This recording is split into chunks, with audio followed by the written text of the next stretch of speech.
Ayatollah Ali খামেনির মৃত্যুতে শোকের ছায়া নেমে এসেছে বিশ্ব মুসলিম সম্প্রদায়ের মধ্যে। তবে মৃত্যুর আগেও শেষ বার্তায় ভবিষ্যৎ পথ চলার জন্য দিয়ে গেছেন দিক নির্দেশনা।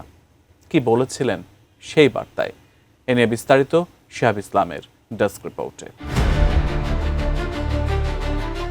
ইসরায়েল ও যুক্তরাষ্ট্রের যৌথ হামলায় নিহত হয়েছেন ইরানের সর্বোচ্চ ধর্মীয় নেতা আয়াতুল্লাহ আলী খামেনি। রোববার ১ মার্চ তেহরান আনুষ্ঠানিকভাবে এ তথ্য নিশ্চিত করেছে।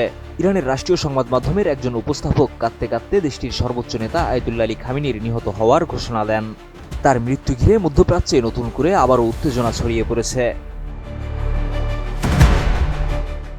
মৃত্যুর মাত্র ১১ দিন আগে শেষবারের মতো জনসম্মুখে বক্তব্য দিয়েছিলেন খামেনি।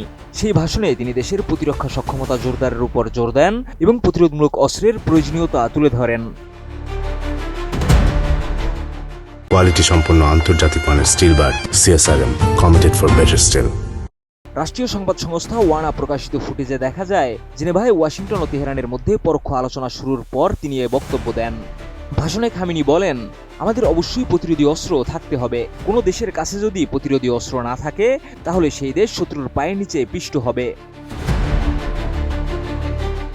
তিনি আরও বলেন, এ সময় আমাদের দেশের জন্য শক্তিশালী প্রতিরোধমূলক অস্ত্র খুবই প্রয়োজন।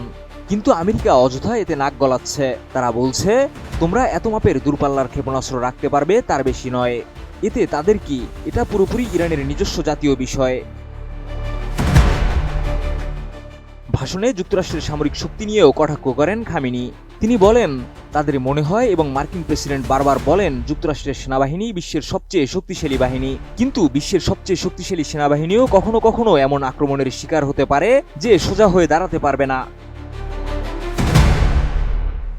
বিশ্লেষকদের মতে এই বক্তব্যে খামেনি ইরানের প্রতিরক্ষা নীতিতে অনড় অবস্থানের বার্তা দেন। একই সঙ্গে যুক্তরাষ্ট্রের সঙ্গে চলমান উত্তেজনার প্রেক্ষাপটে কঠোর ও প্রতিরোধমূলক কৌশলের ইঙ্গিত স্পষ্ট করেন তিনি। খামেনির মৃত্যুর পর তার এই শেষ ভাষণ এখন নতুন মাত্রা পেয়েছে।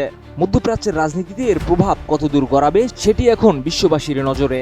সর্বোচ্চ নেতার মৃত্যুতে ইরানে আজ রোববার থেকে ৪০ দিনের রাষ্ট্রীয় শোক এবং ৭ দিনের সরকারি ছুটি ঘোষণা করা হয়েছে। শিহাব ইসলাম, এটিএন নিউজ।